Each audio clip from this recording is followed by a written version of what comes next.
Hello my friends, this is part 2 in a series of videos to answer the question, are fire signs and air signs extroverted? And are earth and water signs introverted? This is a common idea in astrology, very fundamental. Is it true? And at this time, what is this, late March 2024, I have conducted a really detailed study to confirm this. It's built on a study that I did in 2010. Also, some other astrologers have been researching this and really diving in very thoroughly, very comprehensively to determine if this is true using data from 940 people that we have birth data for with a birth certificate time or a birth record time and their introversion-extraversion scores. And what we learned in part 1 is that if we look at the overall effect of do the zodiac signs have any relationship to extroversion, introversion, the answer is no. But there's more to the story, okay? That's not the whole story. Next step is combinations. Is it possible that the sun and moon signs somehow interact? So if your sun is in a fire sign and your moon is in a fire sign, it's more than just adding them together, right? So you could say, oh, my sun is in fire, maybe it's in Leo, my moon is in Aries. You know, it's like a little bit of fire here and a little bit of fire here. It's more than just adding them together. They interact to create this really powerful effect. Double fire. What if it's triple fire? Your ascendant also. So we look at this to see if there's something more than just adding them together, like some kind of dynamic explosion happens by having two things in fire. We can look at these things. The tools for researching, understanding, we call it modeling. We can model the information in so many ways. And that's the creative part of the research. Different ways to model, to perceive, to look at things. So it's not just as simple as just one little test, which is often what's done in the past. Like people do one little test and they draw big conclusions. Okay, so let's try that. We keep trying different things to see if something will emerge to show that, hey, look at this, we found something. So here we look at interactions. This is a feature of a statistical test called ANOVA, analysis of variance, and you can look at interactions. So we added to the analysis, show me the interactions between sun and moon. So in this green box is what we found in part 1, in the first part of this series, that the sun sign has no relationship to extroversion. The moon sign has no relationship to extroversion. The ascendant has no relationship to extroversion. When I say extroversion, I mean the extroversion-introversion scale. Because if this probability is around 0.05 or lower, it's saying, yeah, there might be. Doesn't mean there definitely is. There might be. But when it's up here, 0.5, 0.6, 0.8, it's like, whoa, not at all. Now in the pink box, we've added one more thing, the interaction between the sun and moon signs. So if we look at the sun sign, the moon sign, and the interaction, this third line here, it looks maybe a little weird. It says DAD, X, EXPG, whatever, 23 and 24. Well, 23 is the sun, 24 is the moon.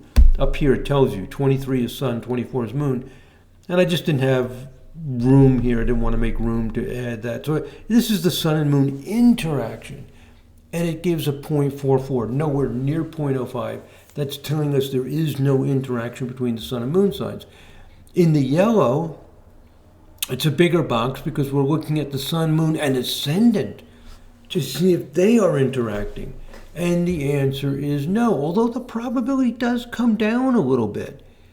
For the interaction of sun, moon, and ascendant, it's a 0.21. Still very far from that 0.05 level that's where we start to really think, oh my gosh, there's something going on. So our conclusion is no, even the interaction is not working, But maybe there's some other creative way of thinking of this, of introducing something else that might start to show that it works. Maybe the way astrology works is it's not just, you can just add them together. Oh, if you have sun and fire and moon and fire, it's twice as strong. Maybe it's not twice as strong. Maybe it's 10 times as strong. Maybe when sun, moon, and ascendant are all in the same element, it really multiplies together. Maybe. We still do not have strong evidence for this. But what I'm saying is possibly someone can come up with some creative idea to show that we can model what's going on. For now, all we can say is we have no support for this, because really 0.2 on this probability is not that impressive. So what happens in research very often is we say, no, we didn't find anything. But, a big but, there's something else we can look at in the future that might work. So maybe looking at interactions of all the planets, something. Maybe you, if you're a student or a professional astrologer, will come up with some creative idea to analyze. Now, research takes a lot of time, a lot of patience. You don't just snap your fingers and say, oh, look at this. Oops, ouch, I hit my finger. Got a little excited there. We joke around that it's my mother's side's Italian, and we talk with our hands. Sorry. Anyway, back to what I'm talking about. Very often in research, we come to a conclusion. No, the zodiac signs have nothing to do with introversion, extroversion. But, and it's a big but, there's something else we could look at in the future that might work. So this is what research is all about. It's not always like black and white, yes, no. It's no for now, but some creative thinking astrologer might use this little glimmer of hope in the interactions, possibly find something in the future. So the answer is no for now. No. We're finding no support for this idea yet. If there is support, it's working a little bit differently from just simply saying, oh, this isn't a fire sign, it's extroverted. Maybe it needs the context and some interaction. Maybe. It would be something a little bit different and more complex than is usually done. So in the normal sense of, do the zodiac signs and specifically elements have anything to do with introversion, extroversion? No support for that idea. Now, but let's dig deeper. There are some more creative things we can do, and here's one of them. Let's look at the individual signs. Maybe some specific comparison, like Sagittarius, for many astrologers, feels very extroverted, ruled by Jupiter. It's fire plus ruled by Jupiter. A lot of people feel Scorpio is very introverted. So we can look at the specific signs. Overall, no, there's no relationship. But maybe we can find some hints by looking at specific things. And we can look at that in a beautiful visualization.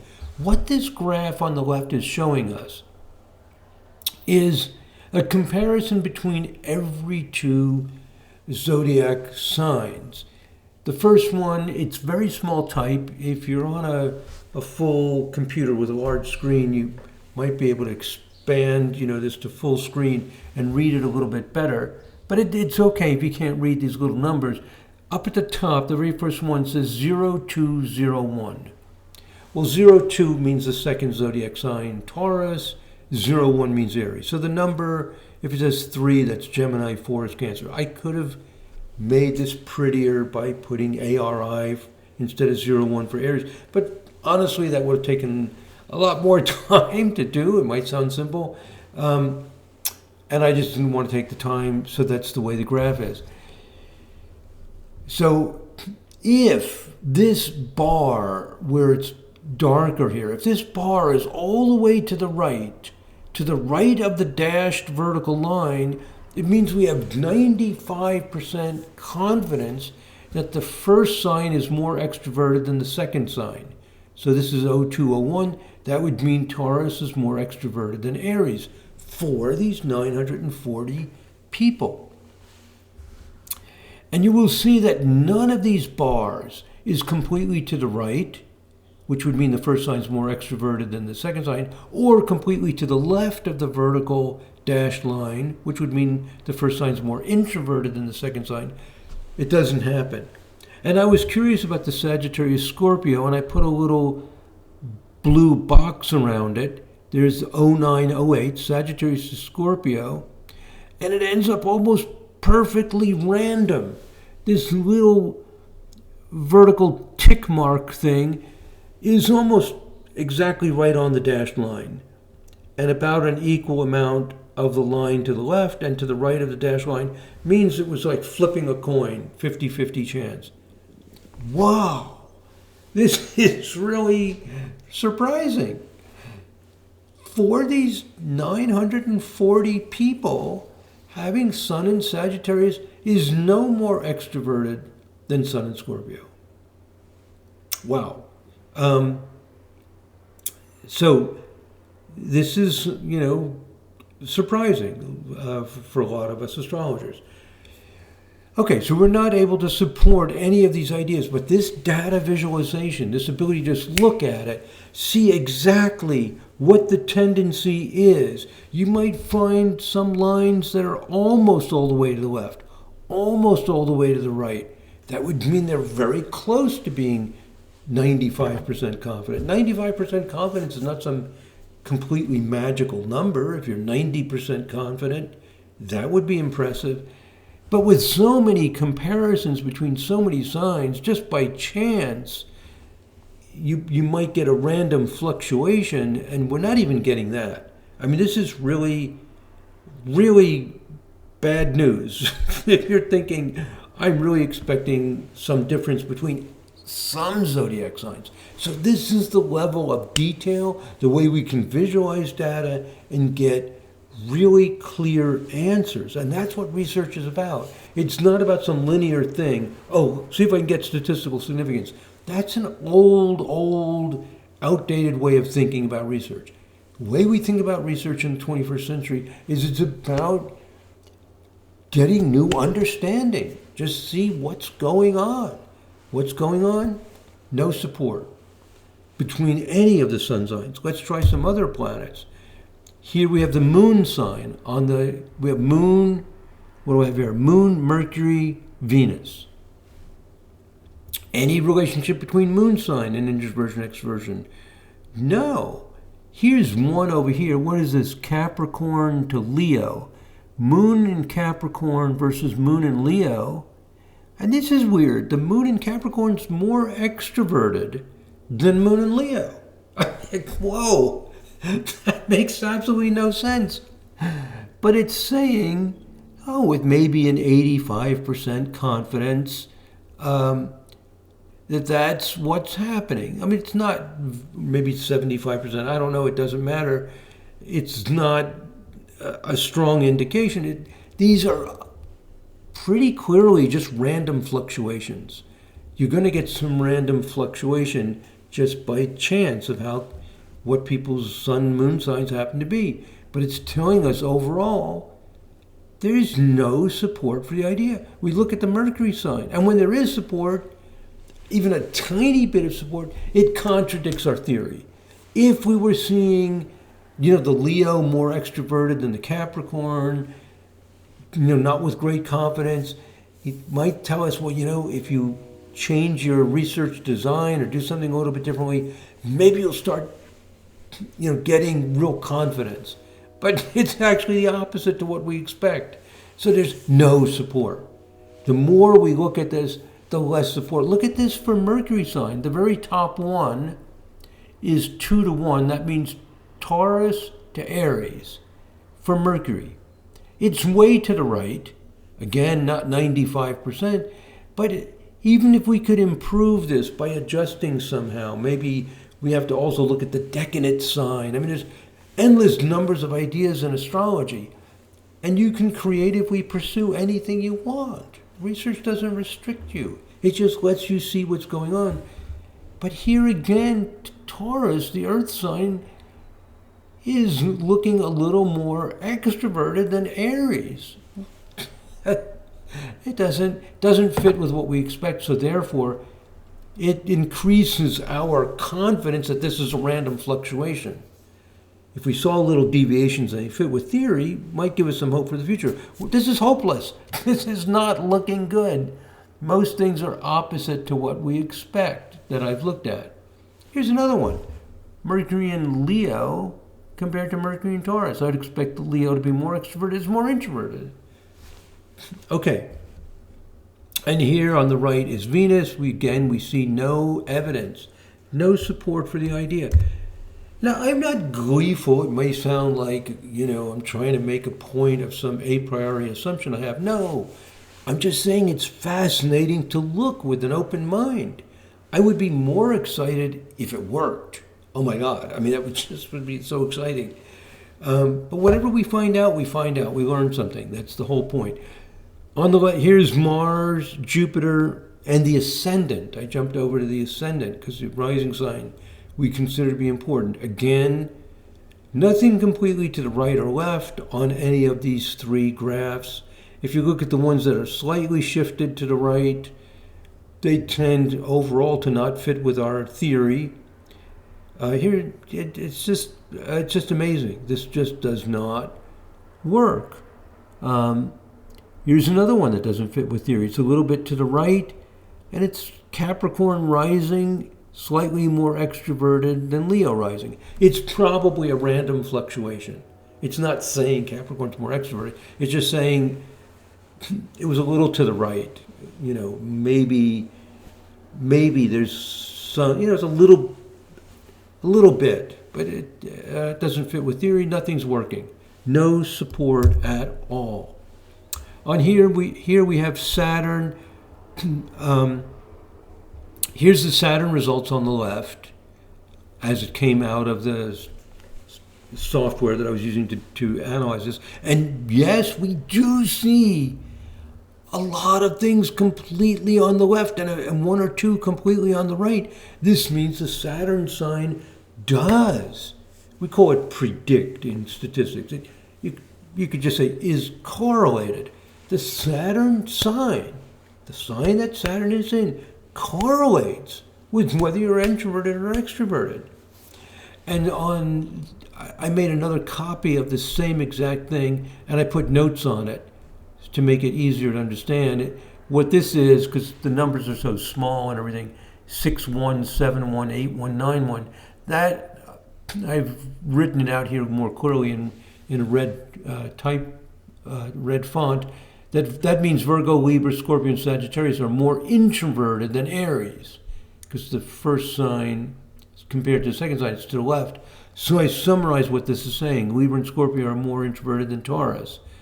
Libra is more introverted than Gemini, etc. So it's going through, and you'll see Libra more introverted, and I counted up how many times each sign was more introverted or extroverted than another one. I just looked at all these. You see Libra constantly more introverted, and there it is. I made a summary. Libra is more introverted than 6 other signs. So if you just count them up, it's telling us that Aries, Leo, Cancer, and Pisces, and to some extent Taurus and Gemini, when Saturn is in those signs, the person is more extroverted. This is the only planet so far that shows a difference.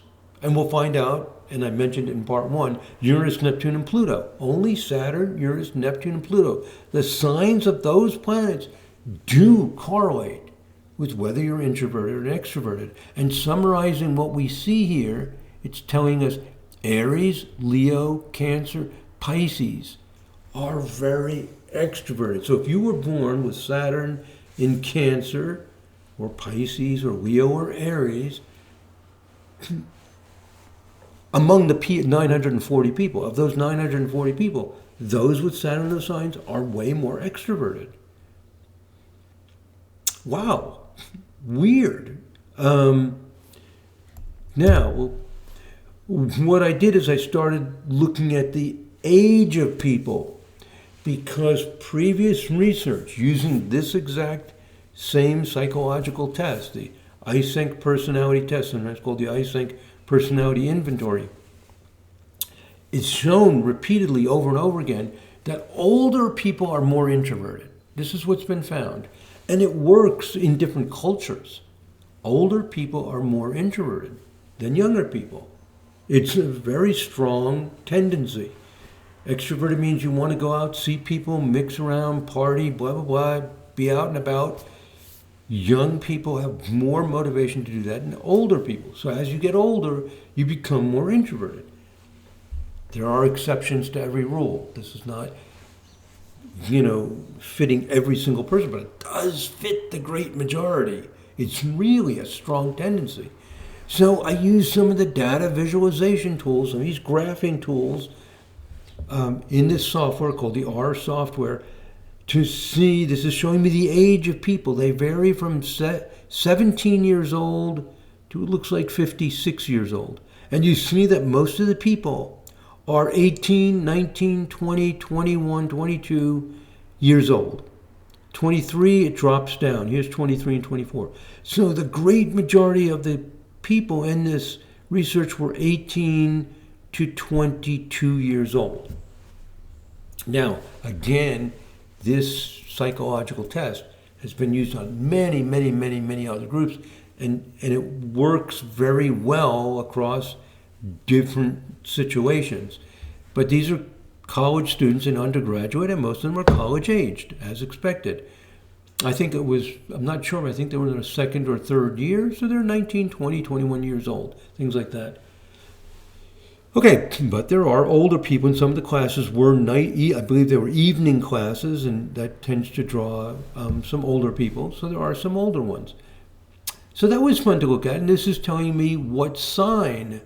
So of these young people, we see a big light green, that's Leo. A lot of them have Saturn in Leo. So what you do in research is you play with it. You look at different things. Here I decided to just look at how many people have Saturn in each sign, and it confirms what we see on the left, but without all of the detail. It's just showing that most people in this research had Saturn in Gemini, Cancer, Leo. Why do so many people have Saturn in Gemini, Cancer, Leo, also Pisces? Remember, 12 means Pisces, telling us zodiac sign. I could have made it prettier, and I could have put Aries, Taurus, but I just didn't bother to make it that pretty. Why? Because Saturn is in a sign for 2.5 years, and Professor Fink gave this test to people, I think it was over 5 or 10 years, so not all 940 received it the same year. So it's a complicated situation, like they're mostly 20 years, but more students in certain years, and it ends up distributed like this. Very few of them have Saturn in Virgo, Libra, Scorpio, just because of how old they were when they took this test. Then I tried another way to visualize. This is what research is all about. You explore, you investigate. It's not some rigid, linear thing. You say, well, how else can I look at the data? And I came up with this idea, and I said, oh, this is beautiful. I love this. I tried 2 other ways, and this one, that was helpful too. But I settled on this to really focus in on what's going on. And what this is showing, excuse me, is it's showing the 12 zodiac signs. These are sometimes called bins. Each dot is a person. Each dot is a person. So on the left is the age of the people. Most of the people with Saturn in Aries are young. They're around 20 years old. Some around up to 25 years old. There's 2 of them up here in their late 40s. Here's Saturn in Taurus. So that tells me Saturn signs. So, of course, with any sign, there are fewer people who are very old. There are some of the most elderly have Saturn in Aquarius and Pisces. It's just the way it worked out. Maybe it was an evening class at a certain time, and there were more older people there for whatever reason, and I'm sure that's pretty much the reason. This is how it got distributed. Now, and it's fairly complex, again, because they were given these things at different years, over 5 or 10 years. So there it is. And the red is the average. So you can see the average. So this is telling us that the people, this is beautiful. This is telling us that the people with Saturn and Leo were young. The red tells us the average. Each dot shows us each person. What we're really interested in is the red line. And I didn't draw this red line in, by the way. This R software allows you to do these things. So I had to draw the average in so I can see data visualization. I can see that the young people have Saturn in Gemini, Cancer, Leo. Also, to some extent, Aries, Taurus, and Pisces. The older people have Saturn in Virgo, Libra, Scorpio. That means I'm expecting Saturn in Gemini, Cancer, and Leo to be extroverted, because young people are more extroverted. So this is called, sometimes we call it an extraneous variable, that what's happening is the zodiac sign is correlated with introversion and extroversion because, not because of the zodiac sign, but because the zodiac sign is correlated with how old you are. So therefore, for this group of people only, Saturn in Gemini, Cancer, Leo will be extroverted. Does that fit with what we found? Let's go back here. What did I just say? Let me look at that again. Well, let's just say Pisces through Leo. Pisces, Aries, Taurus, Gemini, Cancer, Leo. So Pisces through Leo should be more extroverted, and especially Cancer, Leo. Pisces through Leo, extroverted. If we look at the extroverted signs, Pisces, Aries, Taurus, Gemini, Cancer, Leo. It's perfect. And the very introverted signs are Virgo, Sag, Scorpio, Libra. Those are the older people. So we have identified very clearly, very unambiguously, we don't have to guess or surmise. We're able to visualize the data. If you use these tools, you can go in. Sometimes you have to play with it and work with it, and you can get beautiful results like this that confirm clearly. This is what research is all about. Inform me what's going on. It's not just getting a p-value or an effect size. It's about exploring, understanding, appreciating what's going on. And we can see clearly what's going on with great confidence. There is no support for zodiac signs being correlated with introversion and extroversion. There might be in the future if somebody does some clever manipulation, but using everything we've looked at in great detail, no support. Interestingly, even though this research is on astrology, it confirms again, older people are more introverted. These are primarily young people in college, in a very small college in Vermont in the United States. They're mostly from the surrounding area. It's a very limited, narrow cultural group.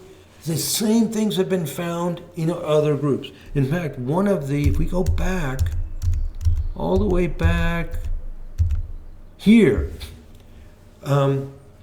this is one of the PowerPoint slides from part 1 in this series of videos, where I reference a research article on how older people are more introverted. And the name of this research study, this is in an academic peer-reviewed journal, is called Age Differences in Adult Personality, Findings from the United States and China. So these are things we're interested in. Are there cultural differences? And there are cultural differences. But the tendency for older people to be more introverted is true across many different demographic situations. And again, we confirm it. So interestingly, this research does not confirm the astrology. We're not doing it for the purpose of understanding sociology and age differences in different demographic groups, but we're actually getting confirmation of that. So this research is relevant to psychologists and sociologists. We have confirmed again, older people are more extroverted. So people who have no interest in astrology may be interested in this research study because the findings are interesting and relevant and confirm once again, older people are more introverted. Same thing with Uranus. This is Uranus signs. Most of the younger people had Uranus in Virgo, Libra, Scorpio. And here we see Virgo, Libra, Scorpio more extroverted than Gemini, Cancer, Leo. This is the graph. Look at this. When this is Virgo compared to Gemini, way more extroverted, not even close to the dashed line. We probably have like 97, 98% confidence that Uranus and Virgo, Libra, Scorpio are more extroverted than Gemini, Cancer, Leo, and there it is, clear as day. So, yeah, very, very clear. The youngest people are the Virgo, Libra, Scorpio. They're the most extroverted. Very consistent confirmation. See, here's Neptune. Of course, we're going to see the same thing where Neptune in Sagittarius is far more extroverted than Neptune in Libra. That's because Neptune in Sagittarius was very young. Look how young they are. I mean, there's nobody above like 21 years old. They're really young. And they are extremely extroverted. Not because Sagittarius inclines to extroversion. That was shown not to be true with Sun, Moon, Mercury, Venus, Mars, Jupiter, Ascendant, etc. But they happen to be younger. And the older people have Neptune in Virgo. So when you compare Sagittarius to Virgo, which is this one, it's very far to the right. Okay. There's some other things here. This distribution, there's less data. When you have less data, you have less confidence. So one of the reasons why Sagittarius to Virgo has such a wide area for confidence is because we have very little data. When you have more data, you can get more confidence. So some of this graph reflects how much data we have. Bottom line is it's perfect. It's exactly what we would expect according to the idea that older people are more introverted. Completely, very, very, very strongly supported. The astrology not supported at all. This also helps confirm that the data is accurate. In other words, what if there were clerical errors, like the data wasn't gathered properly, like Professor Fink, messed it all up, or his assistants, or maybe, we're trusting that this was actually given to people properly. I wasn't there, you weren't there. This confirms that this data is exactly what we expect to see according to dozens and dozens of other studies using this test. The data is undoubtedly collected properly.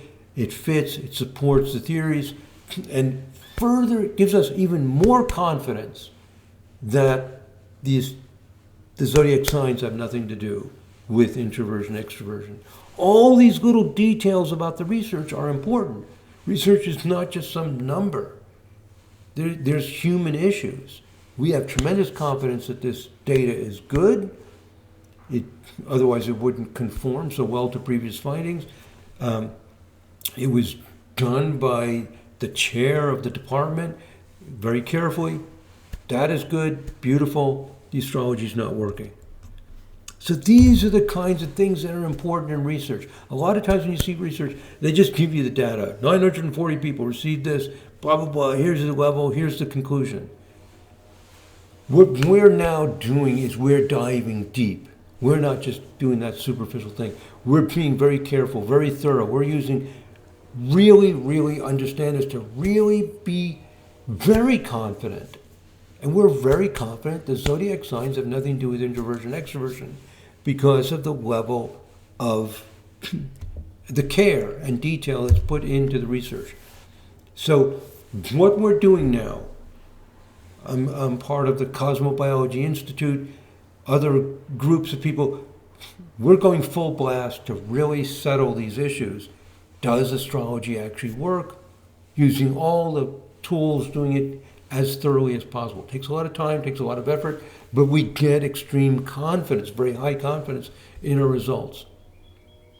Okay, I'm at 35 minutes. Let me just wrap up this point. I think we're going to need we'll need a third video in this series to summarize these results. A few more interesting things I want to show. But here's where we do the element balance. So what is the difference in the elements? Again, nothing interesting. There's something over here I want to look at.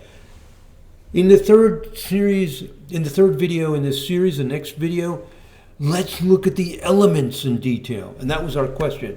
I've gone through the signs, nothing there, but maybe when you combine them together, we can find something, and we're going to see some more detailed analysis. We're really going all the way here to confirm and looking at it as many ways as possible.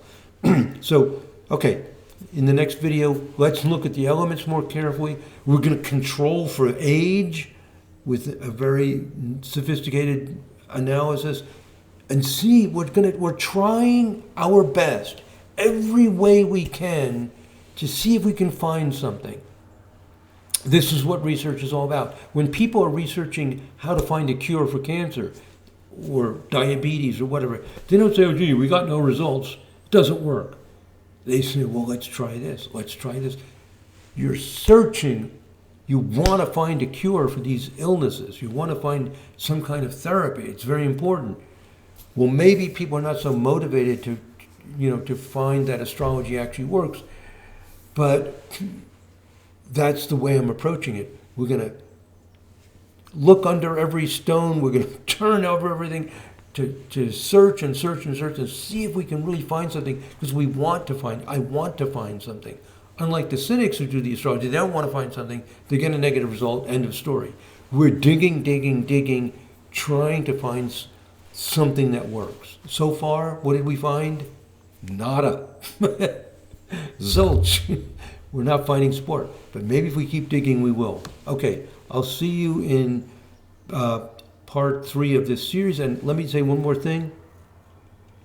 Maybe people find it tedious going through all this, but it's really answering an age-old question more than your experience where you haven't clearly documented and taken into account everything as a practicing astrologer, if you are a practicing astrologer. This is really what an evidence-based practice is. This is how things are done in the late 20th and 21st century. So, yeah, it's tedious to look at all this stuff, maybe. I find it exciting. I guess you have to be really nerdy, because we're getting answers to these questions with much higher confidence than we've ever had before. Okay, I'll see you in part 3 of this series of videos on introversion, extroversion. Thank you very much for listening, my friends. God bless. Namaste.